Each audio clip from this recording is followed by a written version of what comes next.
Hello, my name is James Avanatakis and I'm the Dean of the Graduate Research School here at Western Sydney University.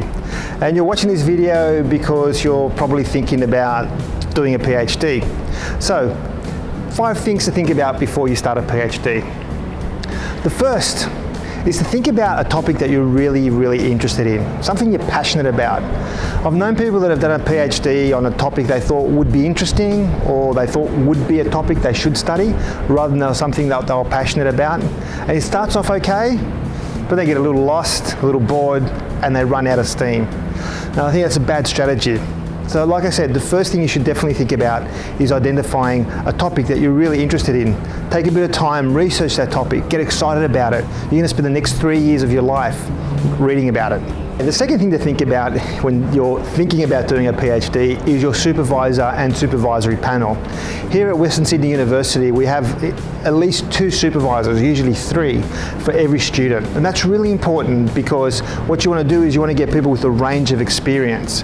The right supervisor is someone who's interested in your topic. They don't have to be 100% expert in your area, but they should be someone who knows that area, knows where to guide you. And your support supervisors, maybe they can be people who are more expert in the area that you want to research, or maybe they're experts in this period of time that you're looking at studying. So find the right panel, and that takes a little bit of time on your part to contact people, send them emails, see if they're interested in pursuing your topic. That's really important when thinking about pursuing a PhD. The third thing to think about if you're thinking about doing a PhD is to think about a long-term plan. Why is it exactly that you want to do a PhD? Only about 50% of PhD students actually go on and enter academia. Others enter private research, work as policy people, work for non-government organisations or international organisations like the United Nations. So having a bit of a long-term plan about where you think this is going to get you is really important before considering doing a PhD. The fourth thing about thinking of doing a PhD is to think about enjoying the journey, not just think of the end point. You shouldn't just do a PhD because you want to be a doctor or have the title doctor in front of your title. It doesn't really get you upgraded on planes, unfortunately.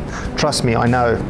But you should think about all the things you can learn along the way. How to be a good researcher, how to become an expert in your field, how to have an impact, where to integrate into policy debates.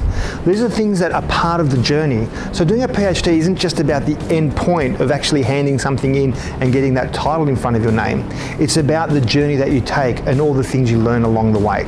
Okay, and the fifth thing to think about is, are you prepared? Is this a really good time to take on the journey of a PhD? As I said before, a PhD takes about 3 years, sometimes up to 4 years. It's a long commitment. Are you prepared for really what should be a grueling battle? A lot of time spent researching, a lot of time spent at conferences, interacting with other PhD students, but also a lot of time on your own, being really disciplined and treating it like a job. You've got to think about, is this the right life stage for me to pursue a PhD? If it is, then you should do a PhD. Now, I would love you to come to my university, Western Sydney University. It's a great place. But this is advice that you can take to go to any university. And it may mean you change your mind about where you originally wanted to go. But regardless, these are 5 really important lessons. So best of luck, and like I said, I hope to see you at Western Sydney Uni.